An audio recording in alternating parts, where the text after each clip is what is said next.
ng lahat ng ito, isinusumpa ko. Anak ko, babalikan ko kayo. Tulungan niyo ako. Nay! Tay! Tandaan mo ito, may araw ka rin. Akala mo palalampasin namin ang kalokohang ginawa mo? Nagkamali ka ng kinanti, Paulo. Salamat sa tulong mo, anak ko. April, at sana, habang may panahon ka pa'y makawala ka sa gantong klaseng lalaki. Walang kwenta, dahil sa iyong kapangasan na lukuhin at saktan ng anak ko. At ang pagkamatay ng bata na sariling dugot laman mo, tanggapin mo ang kaakibat na sumpa ng iyong mga kasalanan. Mas nanaisin mo pang mamatay kaysa mabuhay sa takot at sakit na ikakabit ko sa iyo. Wag! Maawa ka! Sino ka? Bakit mo ginagawa sa akin to? Sino ka? Anong kasalanan ko sa iyo? Taon 2018, Bicol. Habang nagluluto ng hapunan ang mag-asawang Marta at Pedro, ay abala naman sa pagsasampay ng mga damit ang kanilang nag-iisang anak na si Riza. Napasilip naman ang dalaga sa dalawang lalaking papasok sa tarangkahan ng kanilang hanap buhay. Ang isa sa mga yon ay si Ivan. Nasa unang taon pa lamang siya sa sekundarya nung umalis yun. Nagmadali naman siyang tapusin ang pagsasampay. May pagkamahiyain kasi si Riza. Napansin naman agad ni Paulo ang dalaga na hindi niya gaanong namukaan dahil natakpan ang muka noon na mahaba niyang buhok. Pre, mukhang maganda nga dito sa baryo niyo. Bukod sa malamig ang simoy ng hangin, maganda rin ang tanawin. Loko ka ha? Mukhang iba na namang magandang tanawin ang tinutukoy mo. Huwag kang loloko-loko dito. Baka mamaya pagsisihan mo yan. Nay, Tay, nandito na po kami. Bago tuluyang pumasok sa loob ng bahay ang dalaga, ay pasimple pa yung sumilip sa balkonahe nila Ivan. Nataon naman na nakatingin pa rin sa kanya si Paulo, kaya naman agad niyang binawi ang tingin at pumasok na sa loob ng kanilang bahay. Bit-bit ang isang timba. Ay, nakakahiya. Baka sabihin niya tinitingnan ko siya. Sino kaya yun? Siguro, katrabaho ni Kuya Ivan. Ang gwapo at ang puting-puti niya naman. Mukha siyang anak mayaman. Nay, Tay. Oh, anak, bakit abot taingay ang ngiti mo? Ako po? Nakangiti? Hindi po kaya. Hindi raw. Maupo ka na nga rito at baka nalilipasan ka na ng gutom. Ma, luto na ba yan? Oh, heto na. Maglagay ka na ng pinggan at maghahain na ako. Oh, ayan, masarap yung ginataang langka. Ano po ang sahog, Ma? Ang sahog? Aba, siyempre. Ano nga bang sahog nito, Pa? Ang pinakamahal na sahog ng nanay mo. Pagmamahal. Pasensya na anak at medyo kinakapos tayo ngayon. Hayaan mo, pasasaan ba't makakaluwag-luwag rin tayo. Kung hindi lang nadisgrasya ng mga peste ang pananim natin sa bukid at maging ang mga palay ay hindi sana tayo... Okay lang naman po, Tay. Masarap naman po magluto si Nanay. Hayaan nyo, kapag may trabaho na ako, matutulungan ko na rin po kayo. Tingnan nyo si Kuya Ivan, mula nung nagtrabaho siya sa Maynila, gumanda na yung buhay nila. Tapos, maayos na po ang buhay nila ngayon kesa nun, kaya... Kaya ipipilit mo na naman ang pagtatrabaho sa Maynila. Anak, kaunting panahon na lang naman ang hinihiling namin sa'yo. Ibebenta ko ng ilan sa lupa natin para may pangmatrikula ka sa darating na pasukan. Oo nga naman, anak. At saka, kapag nagtrabaho ka na, mahihirapan ka nang bumalik sa pag-aaral. Tatama rin ka na kapag nasanay ka na sumasahod ka. Pero Nay, Tay, kapag binenta natin yon, sayang naman. Kahit 1 o 2 taon lang na pagtatrabaho at kung mabait ang magiging amo ko sa Maynila, pwede naman hong pagsabayin ko ang... Hindi ka aalis sa bahay na ito. Ano ngayon kung magdildil tayo ng asin o magkanda ko ba ako sa pag-aararo basta dito ka lang at hindi ka lalayo sa amin ng nanay mo? Hindi mo alam kung gaano kadelikado ang buhay na malayo sa pamilya. Wala nga tayo ni isang kakilala doon. Pero tay... Sige na, kumain na kayo at magpapahangin muna ako sa labas. Ay. Nababakas sa mukha ni Mang Pedro ang pagkadismaya ng mga sandaling yon dahil sa pagpupumilit ni Riza. Sinundan ng tingin ng dalaga ang kanyang ama at yumuko na tila ba nakukonsensya sa kanyang inasal. Anak, intindihin mo na lamang ang tatay mo.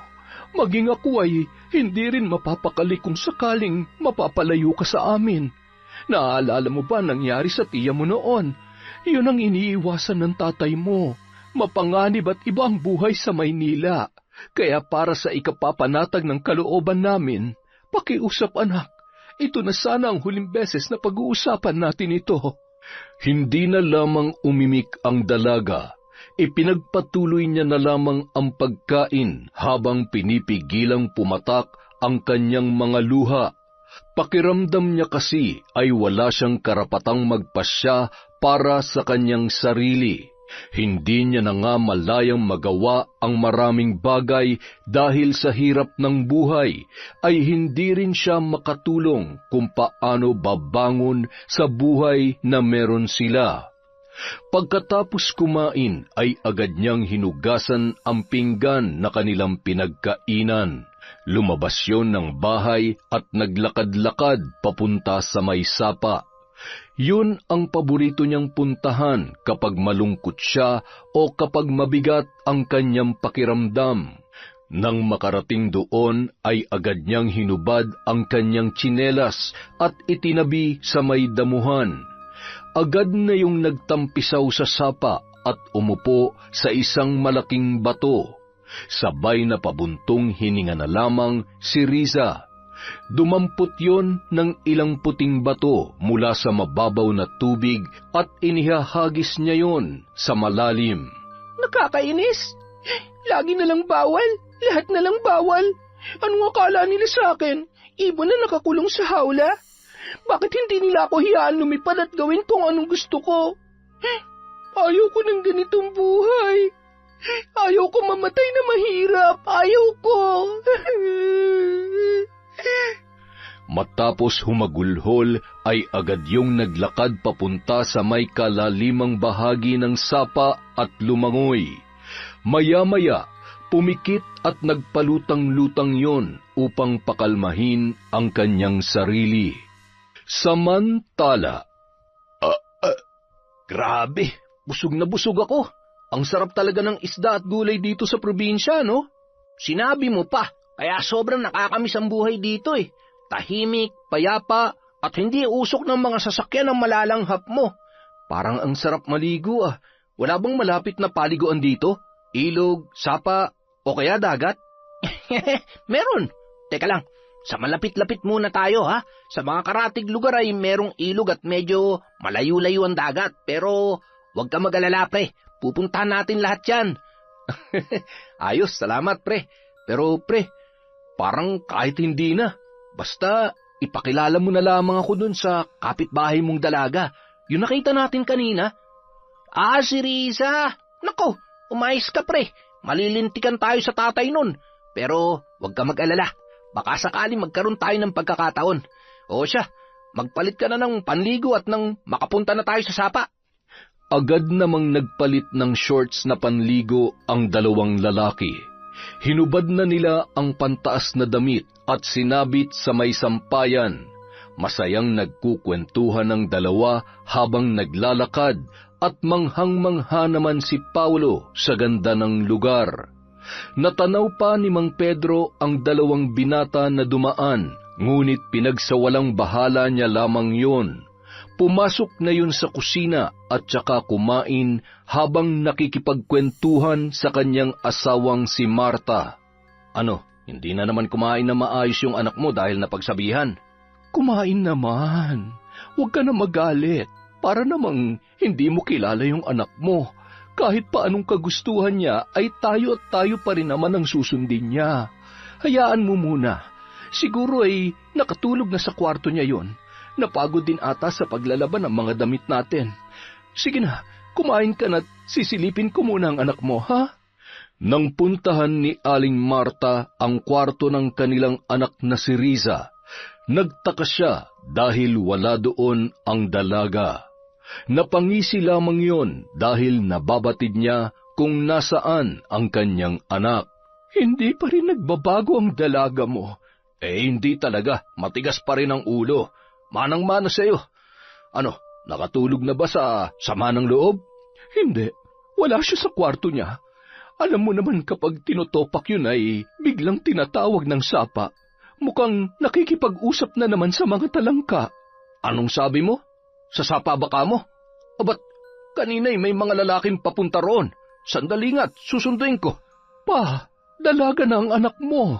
Hayaan mo namang makakilala ng gwapo. Tumigil ka, Marta. Masyado pang bata ang anak natin. Mahirap na. Iba ng takbo ng mga kalalakihan ngayon. Masyado ng mga mapusok at, ay, takpan mo na nga lang muna yung kinakain ko. Ay, sus Mariosep ka, Pedro. Saksakan naman ng pagiging seloso mo. Noon ako ang binabakuran mo. Ngayon naman ang anak mo. Ay! Sa kabilang banda, Hanep, napakaganda dito, pre. Teka, nakikita mo bang nakikita ko? Ano ba yun? Pre, may nalulunod! agad na tumakbo si Paulo palangoy sa dako kung saan nakatihaya at nagpapalutang-lutang si Riza. Agad niyang binuhat yon at nataranta naman ang dalaga. Bitiwan mo nga ako! Ibaba mo ako, ano pa? Aray, sorry miss. Akala ko kasi nalulunod ka eh. Nalulunod? Hindi mo ba nakikita? Buhay ako, tumihinga pa. Pasensya ka na, Riza. Sadyang maalalahanin lang talaga ang kaibigan ko, kaya... Hoy, anong ginagawa niyo sa anak ko, ha? Gusto niyo bang pagtatagain ko kayo? Anong ginawa sa'yo ng mokong na yan, Riza? Ano? Manong, tinulungan ko lang naman po ang anak ninyo. Wala naman po kaming... Tay, wag na po kayo magalit. Tara na ho, umuwi na tayo. Wag na wag kayo magtatangkal lumapit sa anak ko. Kung hindi, makakatikim kayo sa akin. Mang Pedro, sandali lang po. Ano? Gusto mo talaga matikman ang bagong hasa kong... Hindi po. Kumalma ho kayo. Hindi niyo na po ba ako natatandaan? Si Ivan po to. Ivan? Ikaw nga. Hindi na kita halos nakilala. Tara na, anak. Tay, nakakahiya naman po sa... Wala akong pakialam kung sinong Poncio Pilato pa ang mga yon. Umiwas ka na lamang at hindi natin alam ang likaw ng bituka ng mga yan. Hindi mo ba nakita kung paano katitigan ng mga yon? Palingon-lingon pang naglakad si Riza habang hawak ng kanyang ama ang kanyang braso. Nang makalayo ang mag-ama ay napakamot ulo na lamang, sabay nagtawanan sina Ivan at Paulo. Ang loko mo, pre. Masyado ka naman kasing nataranta. Paanong di ako matataranta kung ganong kaganda yung nakikita kong nalulunod? Sayang nga eh. Akala ko pa naman magagamit ko na yung natutunan ko sa pag-CPR. Style mo, bulok. Pero, pwera biro, pre. Ang ganda talaga niya. Maganda kung sa maganda, pero pre, nakita mo naman kung gaano katapang si Mang Pedro, hindi ba? Kaya kung ano man yan naglalaro sa utak mo, sinasabi ko sa'yo, kalmahan mo, pre. Dahil maliban sa katapangan ni Mang Pedro, ang nanay ni Riza ay anak ng kilalang mambabarang dito sa baryo namin. Kaya sabi ni tatay, siguradong ipinasa daw kay Aling Marta ang pagiging kampon ng dilim. Ano ka ba naman, pre? Huwag ka nagpapapaniwala sa ganyan. Dito lang naman sa probinsya na uuso ang mga ganyan. Halika na, iligo na lang natin to. Bago tayo bumalik sa Maynila, sisiguruhin ko magkakausap ulit kami ni Riza at makukuha ko rin ang loob ng tatay niya. Pre, yung makausap siya, medyo posible pa. Pero yung makuha ang loob ng tatay niya, naku, para ka naghihintay ng milagro. Grabe ka naman, pre. Lahat na dadaan sa diskarte. Patutunayan ko sa iyan. Oy siya, oo na lang. Basta wag na wag kang gagawa ng kalokohan at bagay na ikapapahamak mo sa huli, ha? Kawawa naman na naiwan mo nobya sa Maynila. Meron nga ba? Parang sa tagal na natin magkasama, puro forma. Wala ka naman pinapakilalang girlfriend dun. Ayun, ibig sabihin lang wala talaga. Hindi ako ganun kaswerte sa babae, pre. Baka nga hindi ko pa nahahanap ang para sa akin eh. At sana, dito ko sa probinsya nyo matagpuan ang babaeng hinahanap ko. Malay mo, si Riza na pala talagang para sa akin. Ang lakas ng tama mo, pre! Makalipas ang mahigit 1 linggo, mahigpit namang pinagbawalan ni Mang Pedro ang kanyang anak na huwag maglalalabas ng bahay at umiwas sa bisita nila Ivan na si Paulo. Ngunit hindi mapigilan ni Riza na humanga sa lalaki, lalo na't hindi niya makalimutan ang maamong mukha noon at magandang pangangatawan. Kaya naman kapag umaalis ang kanyang ina at ama ay nakikipagkita siya sa binata at kung minsan ay pinatatambay niya pa sa loob ng kanilang bahay. Hanggang isang araw, "O anak, ngayong linggo ay madalas kaming gagabihin ng nanay mo sa bukid ha? Ikaw nang bahala dito sa bahay. At yung bilin ko sa'yo ha, huwag ka muna maglalalabas. Sa linggo na lamang at nang masamahan ka ng nanay mo. Bagong palit ang baterya ng radyo, magpatugtog ka na lamang para hindi ka mainip." Pwede naman ho akong sumama sa inyo para makatulong ako. "Huwag na't maraming trabahador doon, baka may manligaw pa sa'yo. Pumirmi ka na lamang dito sa loob ng bahay. Napakainit pati, masisira lamang yung kutis mo." Paano naman ako? Hindi ka ba naaawa sa kutis ko? At isa pa, sige ka, baka may manligaw sa akin doon. Sino naman ang manliligaw sa'yo doon? Ano, mga engkanto? Ay nako, napakasama mo talaga sa akin. Kapag ako nainis, outside di Colombo ka. Biro lang naman. Wala maglalakas loob na manligaw sa'yo, ma. Aba, takot lang nila. Kung gusto nila ng sakit ng katawan, talaga namang pagbibigyan ko sila. Mabuti naman at nagkakaliwanagan tayo. O siya anak, aalis na kami ha? Kumain ka na lamang dyan. Huwag kang magpapalipas ng gutom. Sige po, Nay, Tay, mag-iingat po kayo. Isara mo ng maayos itong pinto, ha? Opo. Pagkalabas ng mag-asawa, isinara at itinali pa ni Mang Pedro ng maayos ang kanilang tarangkahan. Ganun ang nakagawian nila kapag iniiwan mag-isa ang dalaga. Palinga-linga pa yun sa paligid at sumilip sa kanilang kapitbahay. Mukhang nakaalis na yata si Ivan at yung mokong na umaali-aligid sa anak natin ah. Hindi kaya nasusobrahan naman na ang pagprotekta natin kay Riza? Hindi kaya nasasakal na siya? Baka isipin niya wala tayong tiwala sa kanya. Ma, matalinong anak natin. Siguradong nauunawaan niya tayo. Tsaka, para sa kanya naman ang ginagawa natin Hindi sa wala tayong tiwala sa kanya, kundi sa mga taong nakapaligid. Alam mo naman ang panahon ngayon. Tsaka, kung may isang bagay man akong iniiwasan, yung maulit pa nangyari kay ate dahil sa labis na pagtitiwala. Ngayon pa ba, mapakamag-anak o malapit na kaibigan ay kaya ka rin traidorin. Kaya di bali nang walang kinikilalang kaibigan ng anak natin. Basta tayong mag-asawa, puprotektahan natin siya hanggang sa huli nating hininga. Hindi sa lahat ng oras ay buhay tayo. Paano kapag wala na tayo? Sa tingin mo ba, makakabuti na wala siyang ibang matatakbuhan?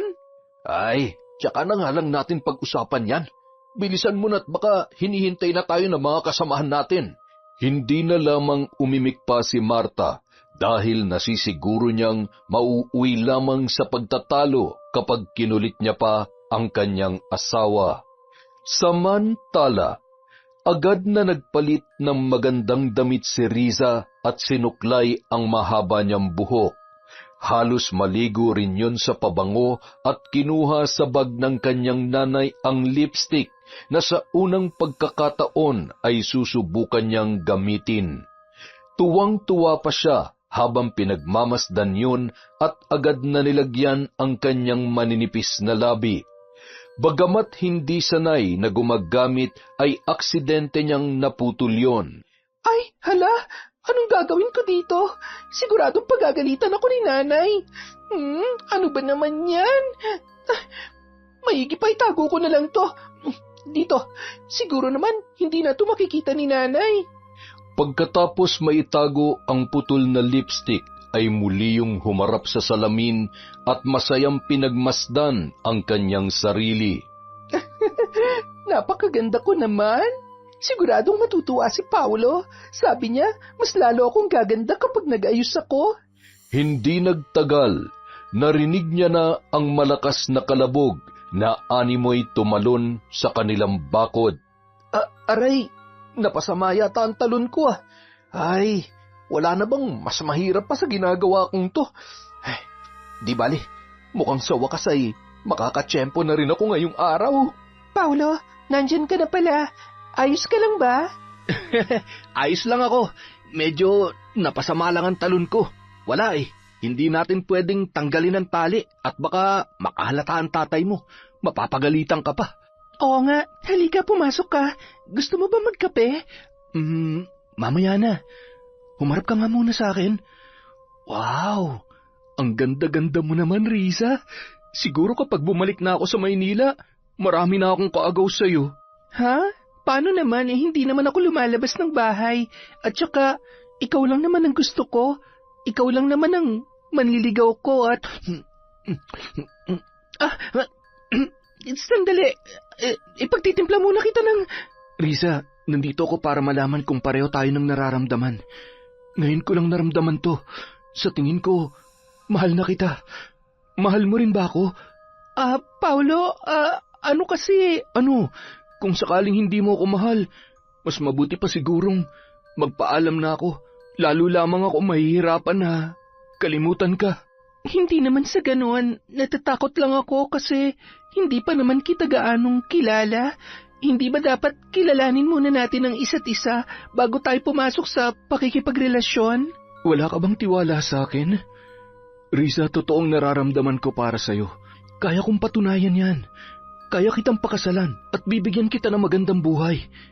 Buhay na hindi katulad nito. Nakakulong at hindi ka malayang gawin kung anong gusto mo. Maniwala ka sa akin, Riza. Ang pag-uusap ng dalawa ay nauwi sa isang pangyayari na magpapabago sa buhay ni Riza. Ipinagkatiwala niya kay Paolo ang kanyang sarili, bagay na labis namang ikinatuwa ng binata. Huwag mo akong lolokohin, ha? Hindi ko alam ang gagawin ko kapag... Hindi mo alam kung gaano mo ako pinasaya sa araw na ito, Riza. Salamat sa pagtitiwala mo. Huwag ka nang umiyak. Hindi naman kita lolokohin. Kahit magkalayo tayo, palagi pa rin ako maglalaan ng oras para sa'yo. Tatawagan kita palagi, ha? Sabi mo yan, ha? At saka, huwag ka maghahanap ng iba doon. Lagi ka mag-iingat. Hintayin mo lang ako, ha? Babalik ako rito. Pinapangako ko yan. Maniwala ka sa akin. Buong araw na magkasama ang dalawa. Pagsapit ng 4:00 ay pinauwi na ni Riza si Paolo. Maliban sa magliligpit pa siya ay kinakailangan niyang ayusin ang kanyang sarili upang hindi makahalata ang kanyang mga magulang.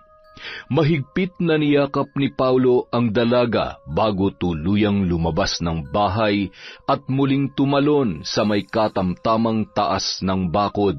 Samantala, nakakunot noon namang palakad-lakad si Ivan at nakahawak sa kanyang baba, habang nag-iisip kung saan pumunta ang kanyang kaibigang si Paolo. Huy!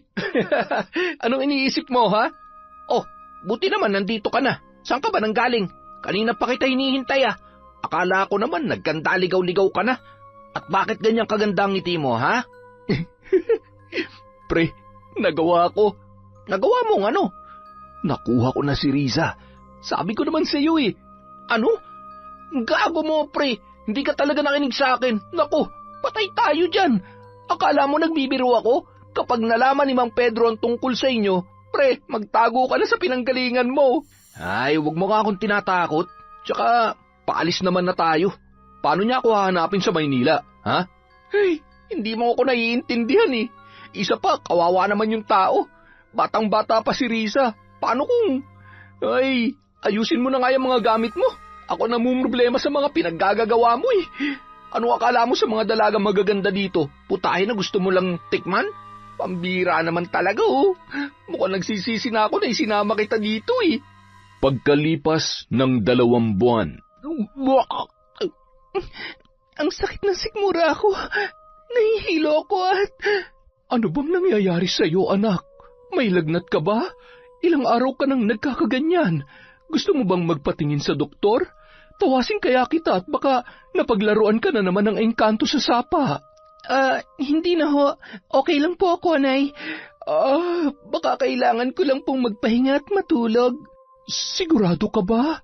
Tumango na lamang ang dalaga at agad na pumasok sa loob ng kanyang kwarto. Habang nagkakape ay malalim naman ang iniisip ni Mang Pedro, sabay na pabuntong hininga. Ay, Ma, wala ka bang napapansin na kakaiba sa anak mo? Ano na naman ba yan, Pa? Huwag mo nga akong pinapakaba. At saka, imposible naman dahil hindi naman siya lumalabas ng bahay. Oo nga, pero paano kung pinasok siya? Palagi natin siyang iniiwan na mag-isa dito. Maliban natin kung may ginagawa ng kalokohan niyang anak mo. Nagpatuloy ang pag-uusap ng mag-asawa. Sa loob naman ng kwarto ay aligaga si Riza habang tinatawagan ang numero na iniwan sa kanya ni Paulo. Mula nung umalis ang lalaki ay 3 beses niya lamang nakausap yun. At pagkatapos ng mga pagkakataong yun, ay hindi na sinasagot ng lalaki ang kanyang mga tawag at mensahe. Hindi pwede to. Kailangan niya malaman ang kalagayan ko. Kailangan kita, Paulo. Kailangan mo kaming panagutan na magiging anak natin. Habang umiiyak, pumasok ang mag-asawa sa kwarto ni Riza. Agad naman na nagpahid ng luha ang dalaga.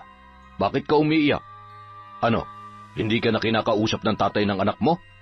Tay, ano pong ibig niyong sabihin? Sa edad kong to, hindi mo na ako maloloko, Riza. Anak, magsabi ka nga sa amin ng totoo. Buntis ka ba? Sinong tatay ng anak mo? Nay, Tay, sorry po. Mahal ko po siya at alam kong mahal niya rin po ako. Kaya niya naman po kaming panindigan, kaya huwag po sana kayong magagalit. Sinasabi ko na nga ba, pagkatapos ka naming ingatan, ikaw rin ang sumira sa buhay mo. Bakit ba napakatigas ng ulo mo, Riza? Gaano ka totoo na paninindigan ka ng tatay niyan, ha? Sino? Sinong tatay ng dinadala mo? Sabi mo sa akin ang totoo. Tay, huwag na po kayong magalit. Magsasabi naman po ako ng totoo. Si Paulo po. May nangyari po sa amin bago sila bumalik ng Maynila. Anak ng putya naman, Riza. Nag-iisip ka ba? Bumigay ka sa isang dayot hindi naman natin kilala? Saan ba kami nagkulang sa'yo, ha? Ano bang dahilan at nagawa mong sirain ang buhay mo? Pedro, minahon ka. Makakasabayan sa anak mo. Alam mo namang nagdadalang tao na siya. Hayaan mo na kung hindi siya panindigan ng lalaking yon. Ang importante ay nasa atin ang anak natin. Hindi po. Ang sabi niya sa akin kapag nabuntis niya ako, magsasama kami bilang isang pamilya. Kukunin niya ako at siya magbibigay ng magandang buhay sa akin. Hindi ako makakapayag na ikulong niyo ako sa loob ng bahay na to kasama ang anak ko. Iiwan mo kami ng nanay mo para lamang sa lalaking yon? Kung noon naging sunod-sunuran ako sa lahat ng gusto niyo kahit ang totoo, sakal na ako. Pinili kong sundin kayo. Pero sa pagkakataong to, hindi na ako makakapayag na diktahan niyo ako sa desisyon ko. Anak ko na ang pinag-uusapan natin dito. Kaya sa ayaw at sa gusto niyo, hahanapin ko si Paulo. Hahanapin ko siya at iiwan ko na kayo. Anak, hindi ganoon kadali ang gusto mong mangyari. Sa lawak na Maynila, saan mo siya hahanapin? Paano kung... Pabayaan mo siya. Yan ang gusto mo? Sige, para malaman mo kung para saan lahat ng ginagawa mo. Gusto mo maging malaya? Sige, mag-empake ka na't siguruhin mo na mapapanindigan mo yung desisyon mo, Riza. Sana lang hindi mo yan pagsisihan. Pilit na pinipigilan ni Mang Pedro ang pagtulo ng kanyang luha at ang galit na maaaring mag-udyok sa kanya na mapagbuhatan ng kamay ang pinakamamahal niyang anak. Anak, nakikiusap ako. Huwag mong gagawin to. Paano kung may mangyaring masama sa'yo at wala kami doon ng tatay mo para... Nay, tama na. Hindi na ako bata. Pabayaan niyo na lamang ako. Yan ba talaga ang gusto mo? Yan ba talaga ang magpapasaya sa'yo? Mahal na mahal ka namin ng tatay mo. Kaya yung mga sandali na akala mo ay kinukulong ka namin ay hindi para ipagkait sa iyo ang kalayaan na gusto mo, kundi para protektahan ka. Pero kung naging masama kami magulang para sa iyo, sige, iwan mo kami. Heto ang pera. Yan yung pera na naipon namin para sa pangmatrikula mo. Kakailanganin mo yan. Napahagulhol na lamang si Riza habang hawak ang pera na iniabot sa kanya ng kanyang ina. Naroon ang takot sa posibleng kalabasan ng naging pasya niya, ngunit yun lamang ang kanyang naiisip na paraan na ikabubuti ng batang kanyang dinadala. Hahanapin natin ang tatay mo. Hindi ko hahayaang habang buhay na lang tayo sa 4 na sulok na bahay na to. Bibigyan kita ng magandang buhay, anak. Buhay na ipinangako sa atin ng tatay mo. Huwag ka mag-alala. Lahat gagawin ko para mahanap lamang siya. Noong araw ding yun, pagkaalis ni Mang Pedro at Marta, ay pumunta si Riza sa bahay ni na Ivan. Nadatnan niya roon ang ama ng binata at nagtanong siya sa eksaktong lugar kung saan naninirahan si Ivan sa Maynila. Hindi na yun nagsayang pa ng oras, kaya naman ng araw ding yun ay bumiyahe siya papuntang Maynila. Nang makarating sa terminal ay agad naman siyang sinundo ni Ivan na noon ay nagtataka kung bakit humingi ng tulong sa kanya ang dalaga. Kailangan mo ba ng trabaho? Buti pinayagan ka ng mga magulang mo. Hindi trabahong pinunta ko dito. Pasensya na sa abala. Hindi kasi sinasagot ni Paulo ang tawag ko, kaya ikaw naisip kong makakatulong sa akin para mahanap siya. Ano? Hinahanap mo si Paulo? Bakit? Ano ba nangyayari? Nagdadalang tao ko at siya ang ama. Patay. Matutulungan mo ba ako? Ang problema ay mahigit 1 buwan na rin kaming hindi nagkikita. Ang alam ko ay may inaasikaso siya dahil plano niya magtrabaho abroad. Pero huwag kang mag-alala. Siguradong hindi pa nakakaalis yun. Magtatanong ako sa mga kaibigan namin kung saan sila lumipat ng bahay ngayon. Hindi ko na rin kasi makontak ang lokong yun eh. Baka nagpalit na ng number.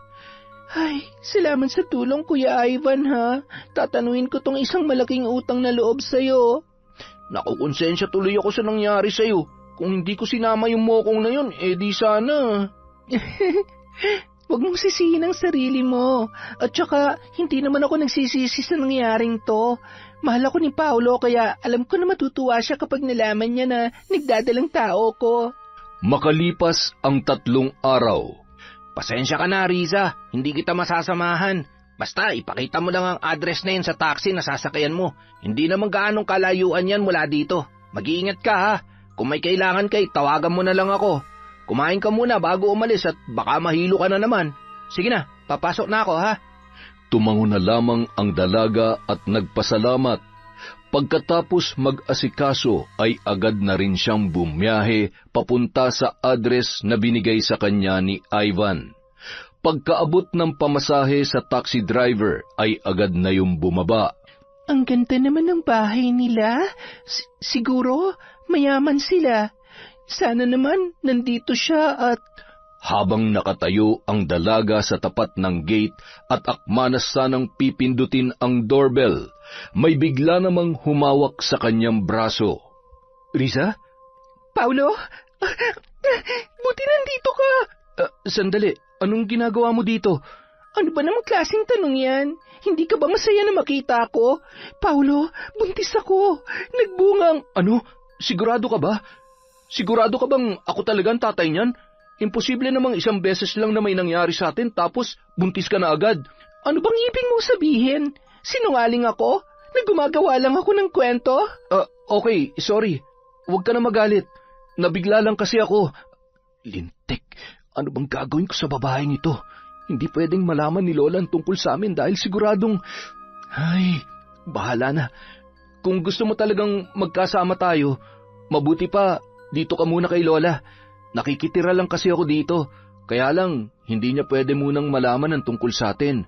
Marunong ka naman yata sa mga gawaing bahay, di ba? Teka, naguguluhan ako. Hindi ito napag-usapan natin noon. Ang sabi mo... Please, Riza, magtiwala ka lang sa akin. Aayusin ko ang lahat. konting tiis lang tapos magsasama na tayo sa iisang bubong, ha? Magsasama? Hindi ba't papaalis ka? Hindi ako aalis. Bakit ko naman kayo iiwan ng anak natin? Makinig ka, ipapasok kita bilang kasambahay ni Lola, kung okay lang sa'yo. At least dito makakasama kita at mababantayan. Halika na sa loob. Basta sumakay ka na lang sa mga sasabihin ko, ha? Mahal kita at huwag kang mag-alala. Hindi kita pababayaan. At wala nang nagawa pa si Riza. Mas lamang ang sayang nararamdaman niya nung mga oras na yun. Kaya kahit kahina-hinala ang kilos at mga sinasabi ng binata, ay ipinagsawalang bahala niya na lamang yun. Oo, sino ang babaeng yan? Huwag mong sabihin na... Lola, hindi po ba't naghahanap kayo ng kasambahay? Si Riza po, kababaryo ng kaibigan ko. Mabuti naman. Siya, tumuloy na kayo. Sigurado ka bang maaasahan yan sa mga gawaing bahay? Mukhang bata pa't hindi sanay sa... Kaya ko naman po. Mabuti naman kung ganon. Ayaw na ayaw ko kasi sa lahat ay yung tatanga-tanga at mabagal. Ilagay mo na mga gamit mo sa magiging kwarto mo. Pakilinis na lang at matagal ko nang hindi na ipapalinis yon. Siguradong maraming alikabok, ipis at daga. Bakit? Ayaw mo? Takot ka sa... Hindi ho yan, Lola. Hindi ba, Riza? Masipag ho yan at maaasahan, kaya wala kayong puproblemahin sa kanya. Agad naman na tumungo sa kwarto ang dalaga. Sunod-sunod yung napapabahin dahil sa alikabok. May mga nakatambak doon na lumang papel at mga kagamitan na pinamamahayan na ng mga anay at ipis. Anong gagawin ko? Takot ako sa mga... bahala na nga. Kaya natin to, baby. Konting tiis lang, ha? Samantala, Paulo, ano na naman bang kalokohan ito? Hindi mo na magagawa pang magsinungaling sa akin. Kilala kita. Alam kong... Ay, Lola, ang totoo niyan, hindi ko naman alam na hahantong sa ganito eh. Isang beses lang naman kasing... Tanga ka ba? Ni isang beses man yan, ang punto ay pinakialaman mo. Tarantado ka talagang bata ka. Ano na naman ang plano mo ngayon? Alam mo, konting-konti na lang, hihiwalayan ka na ng asawa mo, lintik ka. Hindi mo na nga maibigay ang pangangailangan ng 3 mong anak. Nagdagdag ka pa ng 2. La, hindi pwedeng malaman ni April to. Ayaw ko na mag-away kami. Alam niyo namang mahal na mahal ko yun. Mahal na mahal? Ewan ko sa'yo. Sige, abusuhin mong kabaitan ng asawa mo. Kapag yan nagising sa katotohanan, hindi lang asawa ang mawawala sa'yo. Pati mga anak mo lintik ka. Hanggang ngayon ay ako pa rin ang sumasalo sa mga kalokohan mo. Ewan ko sa'yo, Paulo. Lumayas ka na at baka hindi ako makapagtimpi sa'yo.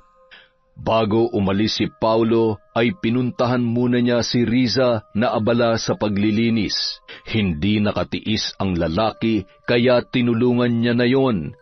Sige na, umalis ka na. Baka makita ka pa ng lola mo at mapagalitan pa ako. Umalis si Lola. Mamamalengke raw muna siya, kaya tutulungan na kita para hindi ka gaano mapagod.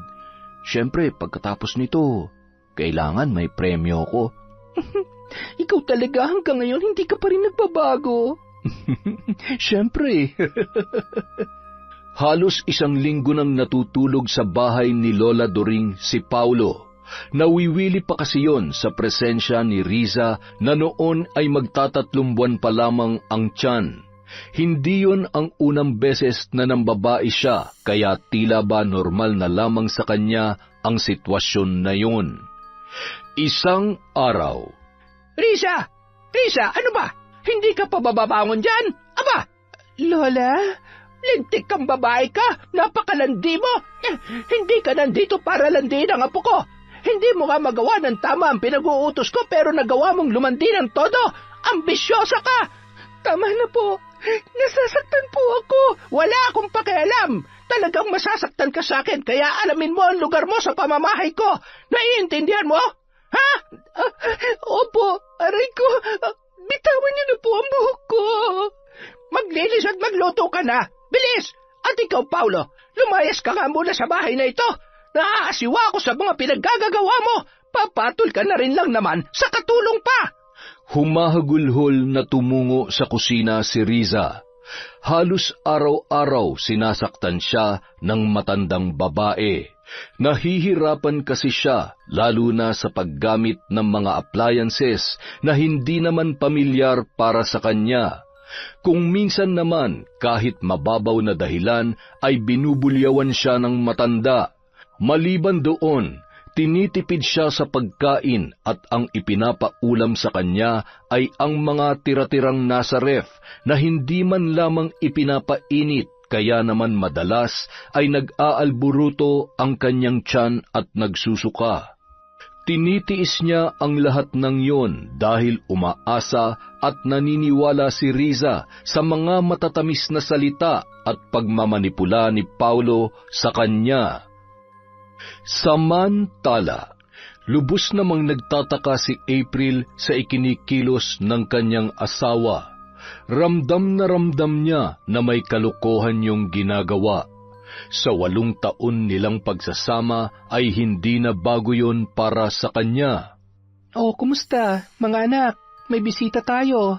Magmano kayo? Mukhang napapadalas ang pag-uwi mo ng maaga. Literal na inuumaga ng uwi. May araw na oh. Ibang klase ka talaga, no? Sana kung gaano ka nagdadagdag ng babae taon-taon, nadadagdagan din ang pera na inaabot mo sa akin para may pampakain ako sa 3 nating anak. Okay lang naman namang babae ka, sanay naman na ako. Hindi naman ako magkakasakit kung sakali man. Ang akin lang, sana unahin mong obligasyon mo sa mga anak mo, kahit wag mo na akong isipin dahil tanggap ko naman na yon. Ay, ang dami mo namang sinasabi. Wala akong ginagawang masama. Doon ako natutulog kay Lola dahil masama ang pakiramdam niya. Alam mo naman, mag-isa lang yun sa bahay. Mga anak, gutom na ba kayo? Sandali lang ha. Magluluto lang muna ng almusal si tatay. Sinungaling. Malalaman ko rin kung sino yung bagong kinalolokohan mo. At kapag nagkataon, pagbubuhulin ko kayo. Gago, akala mo mapapaniwala mo ako? Humanda ka sa akin. Kinabukasan. Riza! Tingnan mo nga ito! Bakit hindi na gumagana ang rice cooker ko? Anong ginawa mo dito? Alam mo bang ang mahal-mahal ng pagkakabili ko dito? Ilang beses ko bang sasabihin sa iyo na punasan mo na maayos? Napakabobo mo! Wisit ka talaga! Wala ka nang ginawa kundi sirain ang mga gamit ko. Wala ka nang sasahurin sa akin dahil kung tutuusin, kulang na kulang pang sahod mo na pambayad sa mga sinira mo. Aray ko, tama na ho. Nasasaktan ho ako. Hindi ko naman ho sinira yan. At talagang tumatanggi ka pa. Punong-puno na ako sa'yo. Isang-isa na lang, Riza. Palalayasin na kita. Wala kang kwenta. Huwag po. Huwag niyo po akong palisin. Parang awa niyo na po. Okay lang ho kahit wala ho akong sahod. Basta hayaan niyo lang po akong tumira dito. Kinagabihan. Oh, bakit ang dami mong pasa? Sinaktan ka na naman ba ni Lola? Ay, huwag mo nang intindihin yun. Mawawala din naman yan. Okay lang ako, Paulo. Alam mo naman na handa ako magtiis. Sabi mo naman kapag medyo malaki na ang tiyan ko ay uupa na tayo ng sarili nating bahay, hindi ba? Ay, yan nga rin ang pinoproblema ko eh. Dahil wala akong sapat na pera para... Ganun ba? Kung wala talaga, ayos lang naman. Kaya lang, paano kapag manganganak na ako? Iniisip ko rin na mahihirapan ako magtrabaho kapag malaki na ang tiyan ko. Ayaw mo bang bumalik sa probinsya? Habang nagtatrabaho ko dito, padadalhan na lang kita. Tapos bibisitahin kita doon kahit 2 beses sa isang buwan. Okay na ako dito. Bahala na. Ayaw ko munang bumalik sa amin. Siguradong masama pa rin ang loob nila sa akin. Gusto ko rin patunayan sa kanila na hindi ako nagkamali ng desisyon na piliin ka. At tapos sabihin yon, mahigpit na yumakap si Riza kay Paulo. Nakaramdam naman ng konting awa ang lalaki para sa babae, ngunit hindi siya maaaring magpatalo sa kanyang konsensya sa mga oras na yun. Kinuha niya ang mga tabletas sa kanyang bulsa at iniabot niya yon kay Riza. Anong mga to? Inumin mo yan para maging mas malusog ang batang nasa sinapupunan mo. Salamat. Salamat sa pagmamahal at pag-aalaga mo sa amin ni baby, ha? Mahal na mahal ka namin. Kinabukasan, maaga pa ay ginising na siya ni Lola During. Magsisimba kasi yun sa Quiapo. Siguraduhin mong maayos ang lahat dito pagdating ko. Magwalis ka rin sa labas. At huwag kang makikialam sa gamit sa kusina at baka masira mo na naman yon, nalintik ka. Opo. Sige po, Lola. Bakit ang putla mo? May dugo ka pa ba? Ay, siya, aalis na nga ako. Pagkaalis ng matanda ay napaupo sa sala si Riza at pinapakiramdaman ang kanyang sarili. Ano ba nangyayari sa akin? Bakit ang sakit ng puson ko at nangihina ako? Hindi kaya epekto ng gamot na binigay sa akin ni Paulo to? Siguro hindi hiyang sa akin. Kahit masama ang pakiramdam, ay nagpumilit pa rin yung magwalis sa labas ng bahay hanggang sa tumindi ang sakit na kanyang nararamdaman. Ang sakit! Tulong! Ang baby ko! Bakit ako tinudugo? Tulong! Isang babae ang noon ay sumaklolo sa kanya. Hindi naman ganun kalala ang pagdurugo, ngunit sinamahan pa rin siya noon sa malapit na klinik. Doon ay nalaman nila na ang gamot na pinainom sa kanya ay pampalaglag ng bata. Binalaan din si Riza ng babae na mag-ingat at kilalanin ng husto ang ama ng batang kanyang dinadala. Hindi naman nagpakilala kung sino yon, ngunit labis na nagpasalamat si Riza sa tulong nito. Agad niya ring tinawagan si Ivan para ipaalam ang nangyari sa kanya. Dahil pinagbawalan siyang kumilos ay hindi niya nagawa ang mga ipinag-uutos ni Lola During. Kaya naman, galit na galit yon na sumugod sa kanyang kwarto. Ang kapal ng mukha mo para humilata lang dyan. Halika dito, kunin mo yung bag mo at lumayas ka na sa pamamahay ko. Bitawan niyo ako. Ano ba? Sobra na to. Sumusobra na kayo sa pananakit at pangahamak niyo sa akin. Ayan, hindi mo ba nakikita? Buntis ako. Buntis ako at muntik na malaglag ang dinadala ko dahil sa kagagawa ng apo niyo. Sabihin niyo nga sa akin ang totoo. May kinalaman ba kayo dito? Ha? Buntis ako at ang apo niyo ang tatay nito. Apo niyo rin ang batang nasa sinapupunan ko. Kaya magsabi kayo ng totoo. Kayo ba nag-utos sa kanya na painumin ako ng... Huwag mo ako masigaw-sigawan. Hindi ko matatanggap ang batang yan. Ambisyosa ka. Lumayas ka. Naririnig mo ba ako? Lumayas ka. Nagmamatigas ka. Pwes, halika dito. Aray ko, bitawan niyo ako. Kinaladkad ng matanda papalabas ng bahay si Riza. Malakas ang buhos ng ulan nung mga oras na yon. Matapos itulak ay napaupo pa yun sa lupa, hawak ang kanyang tiyan at patuloy sa paghagulhol. Hindi pa yun nakontento, itinapon pa sa may bandang tiyan ang bag ni Riza dahilan para mamilipit yun sa sakit. Humalakhak pa ang matanda bago isinara ang kanilang pintuan. Bahala ka dyan! Mamatay ka sana sa lamig! Ang kapal ng mukha mo! Nakakagigil ka! Habang humahagulhol si Riza, ay naramdaman niya ang malakas na bulwak ng dugo sa kanyang puwerta na animoy may kasama ng laman. Sa pagkakataong yun ay nababatid niya na tuluyan nang nawala ang bata sa kanyang sinapupunan. Mga hayop kayo! Pagbabayaran yung lahat ng ito! Isinusumpa ko! Anak ko! Babalikan ko kayo! Tulong! Tulungan niyo ako! Nay! Tay! Yun ang huling nasambit ni Riza bago siya nawalan ng malay.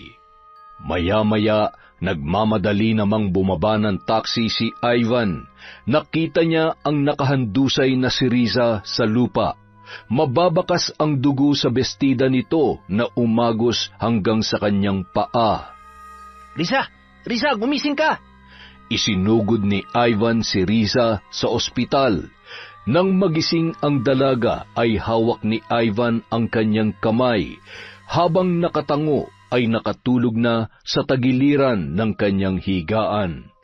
Nang igalaw niya ang kanyang kamay ay agad namang nagising ang binata. Hindi pa siya tuluyang makapagsalita habang sinasariwa sa isip kung ano ang mga nangyari. Magpakatatag ka. Hinihintay ka pa ng mga magulang mo, Riza. Huwag ka mag-alala, magiging maayos din ang lahat. Kung alam ko lang na ganitong sasapitin mo, hindi ko na sana hinayaan pa na magkita kayo ni Paulo. Patawarin mo ko. Napakasinungaling niya. Hayop siya. Sinira niya ang buhay ko. Pinatay nila ang anak ko. Mga hayop sila. Hindi ko sila mapapatawad. Kinaumagahan, ikinagulat ni Riza ang pagdating ng kanyang nanay at tatay. Anak, sobrang nag-alala kami sa iyo. Bakit naman kasi ang tigas-tigas ng ulo mo? Tingnan mo nangyari sa iyo. Bakit po kayo nandito? Hindi ba dapat pabayaan niyo na lamang ako? Hindi ako naging mabuting anak sa inyo. Kasalanan kong lahat ng ito dahil hindi ako nakinig at sinuway ko kayo. Pabayaan niyo na lamang po ako, Nay, Tay. Hindi ako karapat-dapat sa pagmamahal niyo dahil salbahe ako. Masama akong anak at hinayaan ko na mawala sa akin ang anak ko. Wala akong kwentang ina. Anak, tama na. Marahil ay nagkamali ka. Pero kahit anong mangyari, anak ka pa rin namin. Naligaw ka ng landas, pero alam namin na babalik at babalik ka.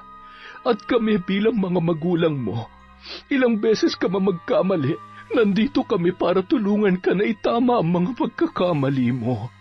Sasamahan ka namin bumangon, katulad nung maliit ka pa. Ilang beses ka mamadapa at masugatan, lagi pa rin kaming nandito ng tatay mo. Mahal na mahal ka namin, anak. Salamat, Ivan. Kung hindi dahil sa iyo, baka kung ano na nangyari sa anak namin. Ay, walang anuman po. Pasensya na po talaga. Hindi ko naman po alam na hahantong sa ganito ang lahat. Maliban sa naging malapit kami magkaibigan sa trabaho nun, hindi ko naman po alam kung anong klaseng lalaki talaga siya. Makalipas ang 1 linggo, papabalik na sana sila sa probinsya nang tumawag ang babaeng tumulong kay Riza nang unang beses na nawalan yun ng malay. Kaya naman nagplano muna silang puntahan ang bahay nito, lalo na't sinabi noon na may importante siyang sasabihin kay Riza. Samantala, ano bang meron? Bakit ang dami mo niluto? May mga bisita ka ba? Oo. At saka para sa mga bata. Unang sahod ko kasi ngayon sa online job ko, kaya syempre, kailangan mag-celebrate. Maupo ka na't ang mga bata. Paparating na rin naman ang mga bisita ko. Excited ka na ba? Excited saan? Na makilala ang mga bisita ko. Malay mo, kilala mo rin sila. Ay, kinakabahan ako ah. Parang ngayon lang ulit kita nakitang ganyang kasaya. April, baka naman may iba ka ng kinalolokohan, ha? Nagpapakatino na ako. Kaya wag na wag kong malalaman na may lalaki ka. Ako? May lalaki? Seryoso ka ba? Pasensya na. Hindi ako katulad mong makati at manloloko. Mga anak, halina kayo dito, kakain na tayo. Ilang sandali pa, pinagbuksan ni April ang kanyang mga bisita at agad na iginiya papunta sa kusina. Halos hindi makakilos sa kinaupuan si Paulo nang makita ang mga pamilyar na muka sa kanyang harapan habang ipinakikilala siya ni April bilang kanyang asawa. Nagmano naman ang mga bata sa mga bisita at maayos na bumalik sa kani-kanilang upuan. Mga anak, dun muna kayo sa kwarto nyo. Sandali lang to, may pag-uusapan lang kami, ha? Agad namang nagtakbuhan ang mga bata papunta sa kanilang silid. Pipi ata ang asawa mo, Iha, at mahihain ah. Tingnan mo. Sira ulo ka. Tila blanko ang isip ni Riza nung mga oras na yun. Napatuloy lamang sa pagbuhos ng luha ang kanyang mga mata. Gusto niya na lamang matunaw sa kanyang kinatatayuan nang malaman ang sikreto ni Paulo. Naninikip ang kanyang dibdib habang nakakuyom ang palad at nagtatakbo yun sa labas na agad namang sinundan ni na Ivan at Aling Marta. Tandaan mo to, may araw ka rin. Akala mo palalampasin namin ang kalokohang ginawa mo. Nagkamali ka ng kinunti, Paulo. Salamat sa tulong mo sa anak ko, April. At sana habang may panahon ka pa, makawala ka na sa ganitong klaseng lalaki. Walang kwenta. Dinuro pa yun ni Mang Pedro bago tuluyang umalis. Paano mo nagawa sa akin to? Ha? Asawa mo ko? Bakit? Hindi ka naman naging mabuting asawa at lalong hindi ka naging mabuting ama. Nagagalit ka? Pues mas kinakasuklamang kita. Ang tagal ko nang hinihintay ang pagkakataong ito. Ang isampal sa iyong bunga ng pagtataksil, kasinungalingan at pagiging irresponsable mo. Ngayon din, tinatapos ko na ang ugnayan natin. Sa papel na lamang tayo kasal. At darating ang araw, makakawala rin ako sa kasal natin. Makakaalis ka na. Naririnig mo ako? Lumayas ka na at magsama kayo ng lola mo. Pagod na akong umiyak at magmakaawa na magbago ka. Tama na. Kaya ko nang buhayin ang mga anak ko. Sawang-sawa na ako sa iyo. Makalipas ang 1 linggo mula nang makabalik sa probinsya sina Riza. Parang dinudurog ang puso ko kapag nakikita kong nagkakaganyan ang anak natin. Namimiss ko na ang mga halakhak niya pa. Pasasan ba't makakaganti rin tayo? Pagsisisihan ng lalaking yon at pagbabayarin ko siya sa lahat ng kanyang ginawa. Kinagabihan, nakatulog na si Riza habang hinihimas ng ina ang kanyang buhok at sinusuklayan. Pinunasan niya ang nagngingilid na luha noon. Hindi pa rin nila yon nakakausap ng maayos. Madalas ay nakatulala at umiiyak lamang habang hawak ang kanyang tiyan. Ang makita sa ganoong kalagayan ang kanilang anak ang nagtulak kay Aling Marta na ituloy ang plano nilang mag-asawa na parusahan si Paulo sa pamamagitan ng barang. Agad na kinuha ni Aling Marta ang mga gamit niya sa pambabarang. Matagal na siyang may alam sa bagay na yun dahil sa isang mabagsik na mambabarang ang kanyang ina. Ipinamana sa kanya ang kaalaman at mga kakaibang kagamitan. Ginamit niya ang ilang damit ng lalaki na napasama sa gamit ni Riza. Dahil sa iyong kapangahasan na lokohin, saktan ang anak ko at ang pagkamatay ng bata na sariling dugot laman mo. Tanggapin mo ang kaakibat na sumpa ng iyong mga kasalanan. Mas nanaisin mo pang mamatay kesa mabuhay sa takot at sakit na ikakabit ko sa iyo. Sa bawat tusok ng tinik, pagpatak ng kandila at bawat insekto ay hudyat ng iyong kamatayan. Kamatayan na dadaan muna sa hindi mo maipaliwanag na sakit at paghihirap na ngayon mo lamang mararanasan. Manikluhod ka man at humingi ng kapatawaran. Hindi mo na matatakasan ang bunga ng iyong kasalanan.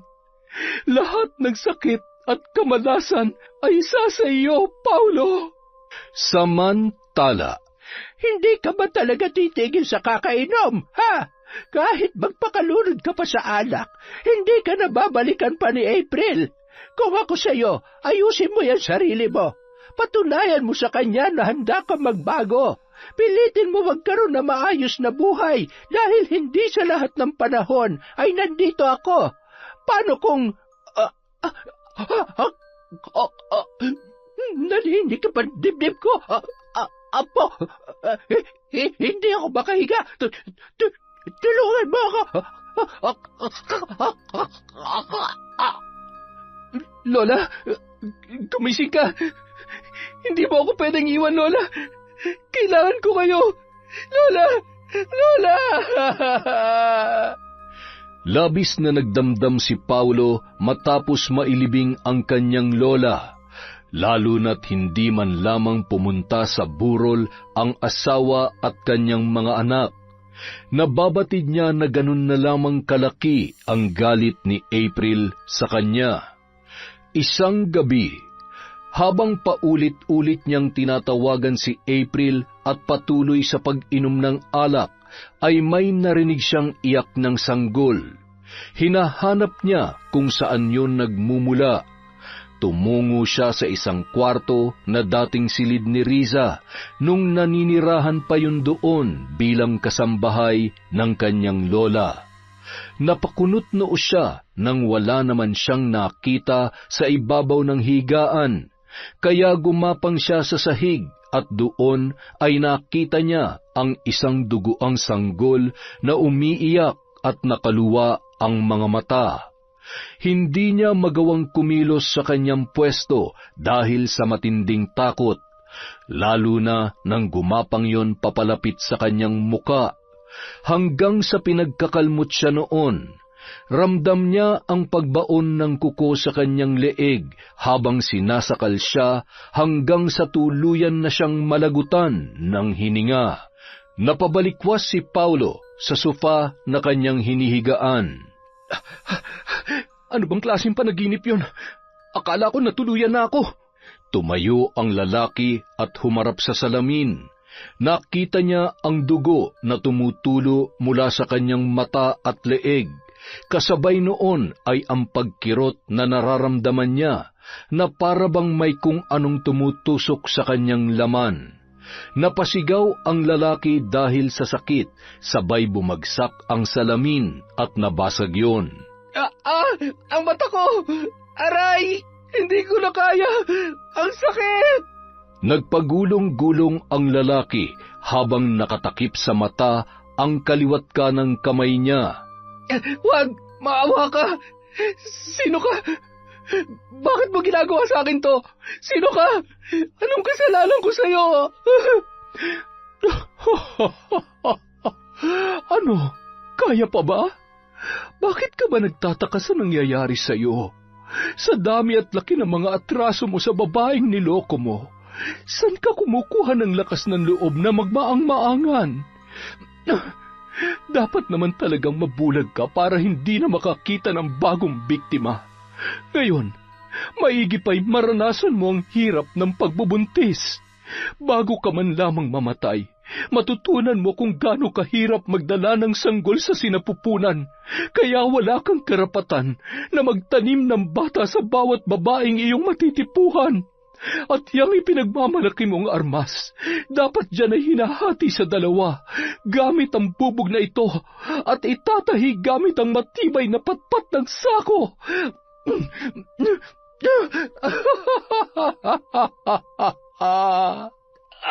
Ang tiyan ko! Bakit lumalaki ang tiyan ko? Tulong! Napakaingay mo.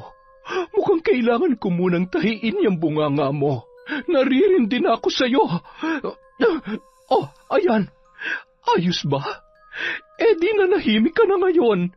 Ang ingay-ingay mo kasi.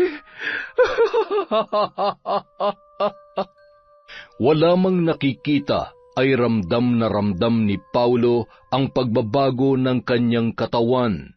Napahiyaw yun nang maramdaman niya ang pagtilamsik ng dugo sa kanyang ari na animoy hinati. Halos mapatiran siya ng hininga nang maramdaman niya ang pagbaon ng malaking karayom at sinulid sa kanyang laman, hanggang sa tuluyan na yung mawalan ng malay. Kinaumagahan, nagising si Paulo na masakit ang ulo. Nagkalat ang dugo sa sahig, kaya nababatid niyang totoo ang laman ng kanyang panaginip. Bakit nakakakita na ulit ako? Ano ba talaga nangyayari sa akin? Nababaliw na ba ako? Pero hindi.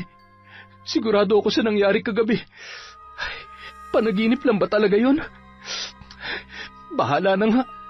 Sa tuwing sumasapit ang gabi, nanunumbalik ang sakit na kanyang nararamdaman. Hindi siya makakita at makapagsalita. Hanggang sa isang umaga, araw ng Biyernes, nagising siya na punong-puno ng pasa ang kanyang mga braso at muka.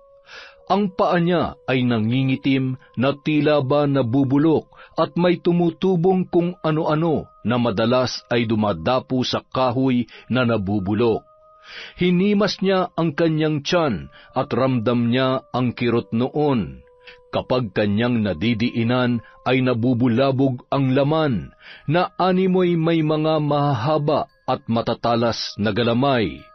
Napahagulhol si Paulo nang maalala niya ang sinabi ni Ivan tungkol sa mambabarang. Noon niya napagtanto na posibleng totoo nga yun. Sobra na. Hindi ko na kaya. Hirap na ako. Patayin mo na lamang ako kaysa pahirapan mo ko ng ganito. Patayin mo na lamang ako. Alam ko malaking kasalanan ko kung sino ka man. Patawarin niyo ako. Pakiusap. Wala naman lang saysay ang buhay ko. Iniwan na ako ng asawa at anak ko. Wala na ang lola ko. Wala na akong trabaho. Ano pa bang hinihintay mo? Patayin mo na lamang ako. Napahawak si Paulo sa kanyang tiyan na animoy humihilab.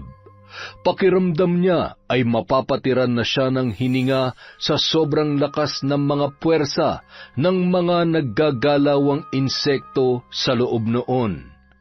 Hanggang sa may mga naglabasan sa kanyang ilong, tainga at muling tumutulo ang dugo sa kanyang mata. Ibinukanon ang kanyang bibig at sumuka ng kung ano-anong di pangkaraniwang bagay na may mga halong putik at buhangin hanggang sa bawian na yon ng buhay. Nang araw ding yun, dala-dala ni April ang dokumento na papipirmahan niya sana sa lalaki. Pumatak ang luha ni April nang makita sa ganoong kalagayan ang ama ng kanyang mga anak.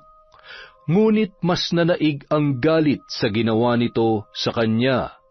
Gayunpaman, pinili niya pa ring gawin kung ano ang nararapat.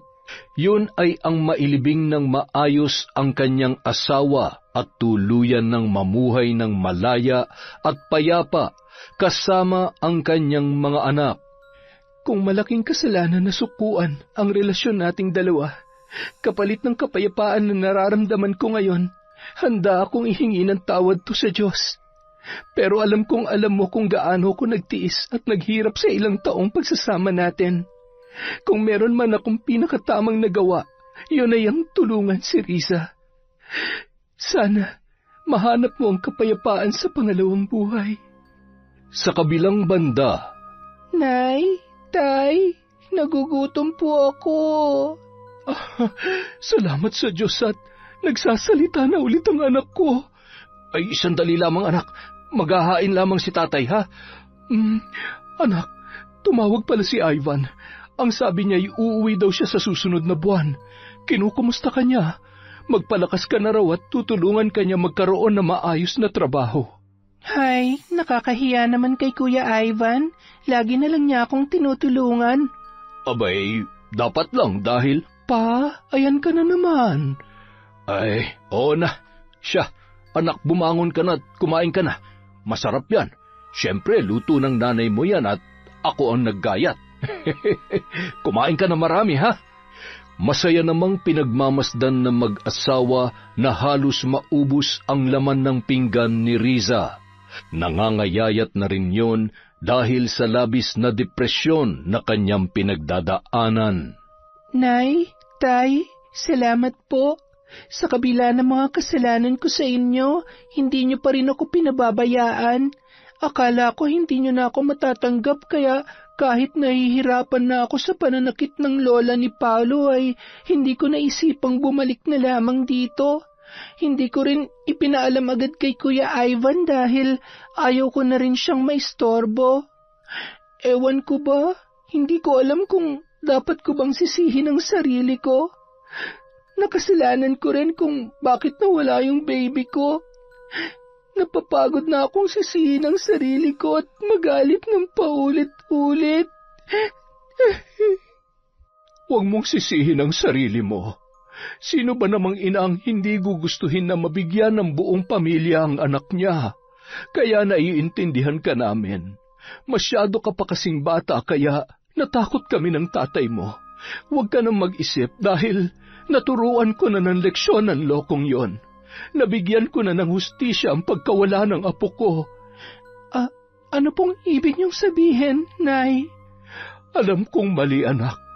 Pero alam mo na hindi ko kayang makita kang nasasaktan at nahihirapan. Binarang niyo po ba siya? Nay, hindi po ba delikado yon? Nawalan na ho ako ng anak. Paano kung isa naman sa inyo ni tatay ang mapahamak? Wala kang dapat ipag-alala. Alam ko ang ginagawa ko. Isang malaking kasalanan na maaari kong pagbayaran pagdating ng panahong itinakda. Ngunit hindi ako natatakot.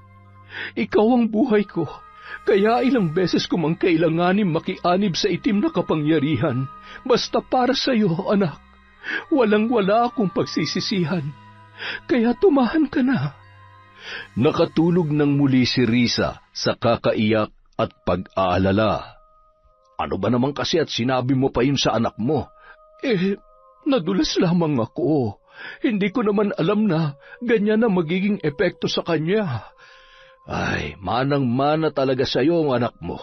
Pala desisyon at hindi man lamang iniisip ang kahihinatnan ng parang ikaw din naman.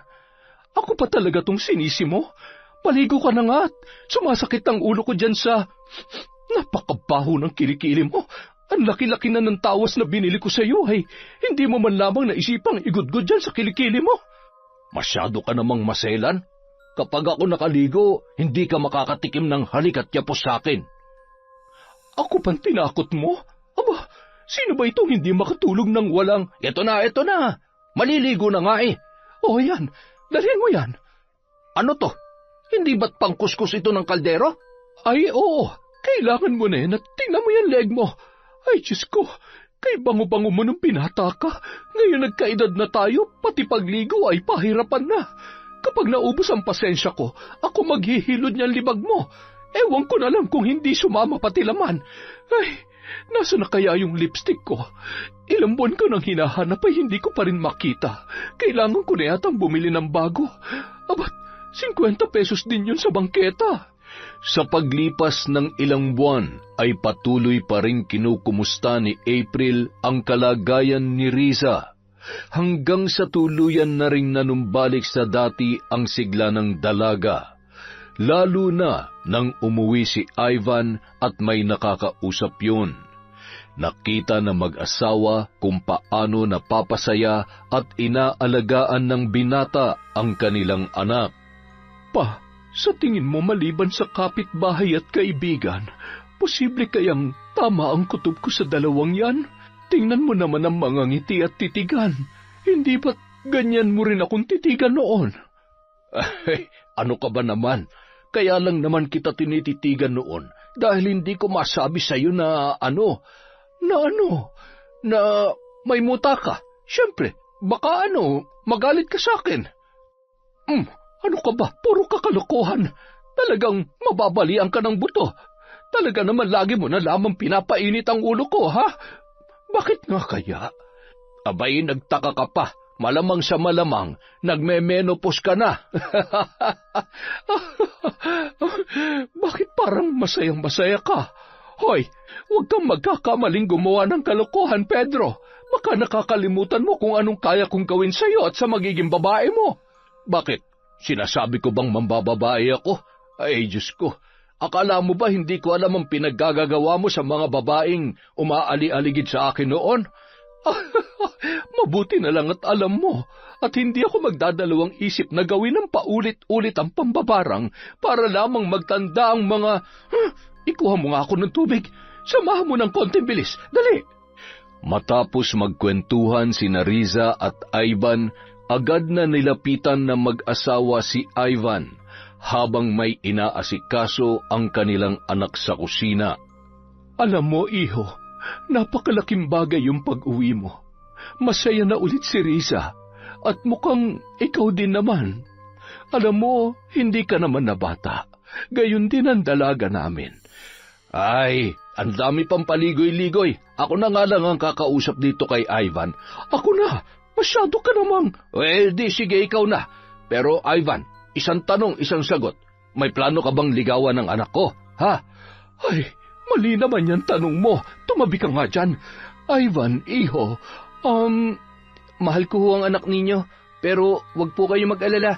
Alam ko po na hindi pa itong tamang panahon.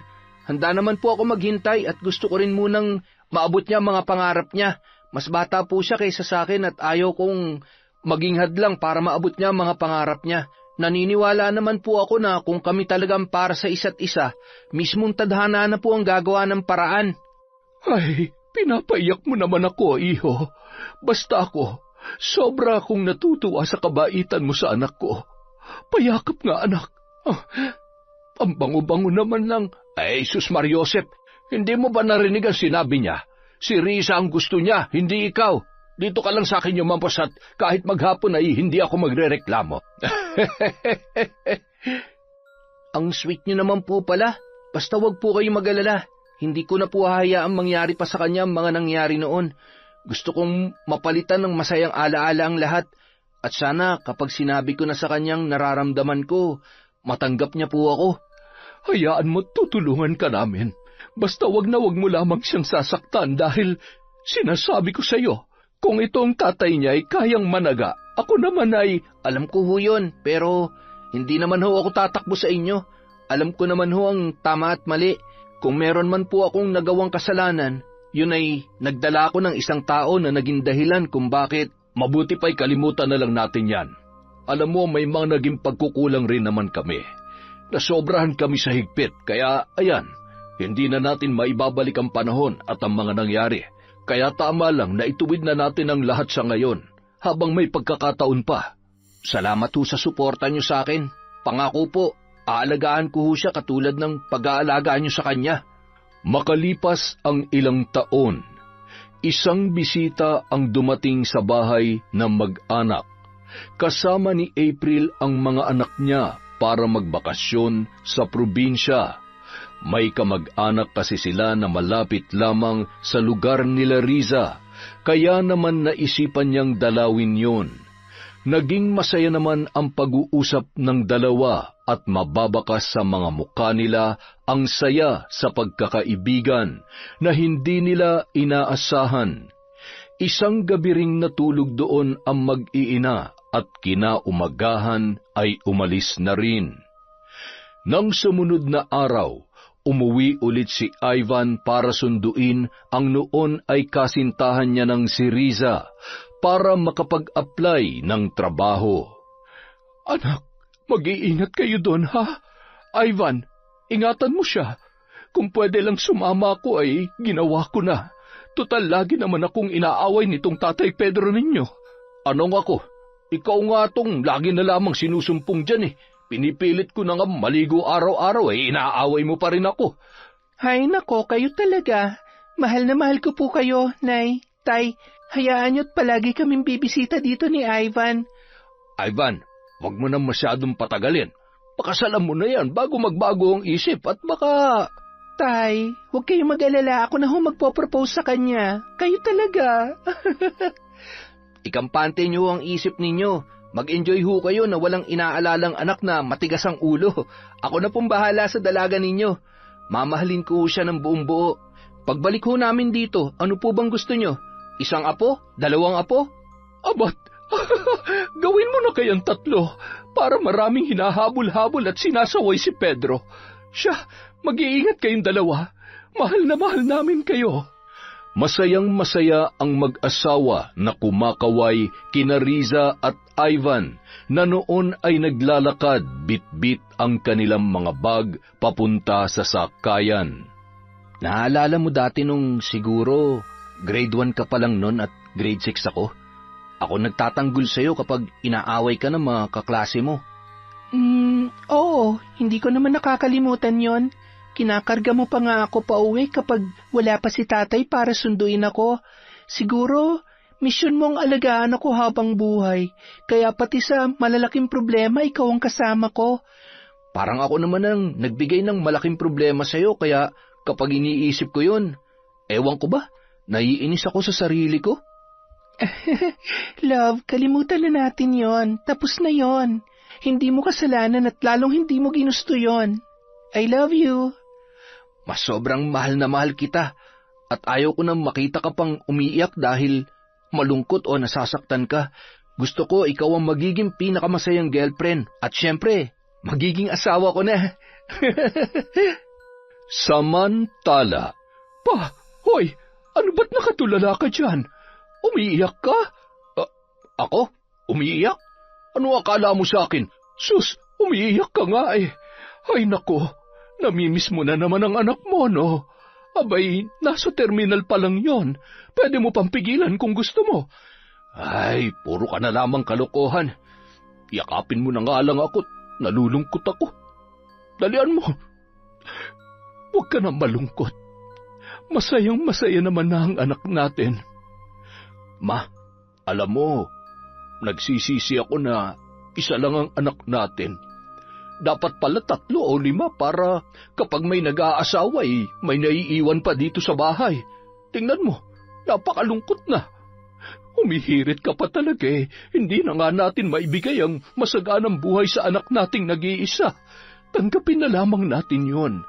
Anak lang natin siya. Hindi natin siya pag-aari. May sarili na siyang buhay. At tayo, habang buhay natin siyang susuportahan sa kung anumang makabubuti para sa kanya. Huwag ka nang umiyak, mahal kong asawa. Ang asim mo naman. Magsaing ka na doon at gabi na. At saka magigib ka na rin ng inumin dahil kaunti na lamang yon. Maligo ka na rin pati kung gusto mong tumabi sa akin mamaya. Ay, teka, ano yung nasa ilalim ng aparador? Kuhanin mo nga pa. Alin ba? Aray ko, ang likod ko. Ano ba naman kasi at nandito ito sa kasulok-sulukan? Aba, ito yung lipstick na paborito ko. Ay, bakit ganito nang itsura nito? Ay, di bale, nakabili naman ako ng bago. Ay, tulungan mo nga akong tumayo at talaga namang... Siya. Humawak ka sa braso ko. Ay, nako, tumatanda na talaga tayo. Ay, nako, muntik pa tayo mahulog. Ay, ang ganda pa rin talaga ng misis ko kapag tumatawa. Yon, napakaganda na naman po ng kwento natin ngayong araw. At dahil dyan, meron na naman tayong shout out. Simulan natin kay Giselle Colamar, kay Maria Fe Boy Banting, hi kay June Galedo, hello kay Frederick Ganagana, hello din po kay Caroline Doong, kay Ami Viray from Talim Island, Binangonan, Rizal. Hello po kay Jenjen Vlog from Taiwan. Shout out kay Mel Gomez from Dubai, kay Mami from Doha, Qatar. Hello po kay Alma Naong, kay RV10, kay Jonah Libetario from Saudi Arabia. Hi po kay Gemma Kalibayan from Kuwait, kay Chloe Dia. Hi kay Willie Galvez, kay Michelle Esperon, I Love Resort Pinay, kay Arlene Lebra. Shoutout din po kay Genevieve Virtusio, kay Jeanette Sanico. Hi po sa mga taga Lelemaan, Pangasinan from Ginaline Sibayan. Hi kay Princess Alexis Grefaldia at Maria Grace Grefaldia. Hello po kay Jeanette Takazawa, kay Ryan Alva, Loretta Bobes, Riza Kahayag at Elidia Bobes. Hi po kay Emrose Strong FW, kay Jeneline Mix Vlog, kay Zairab Sharif.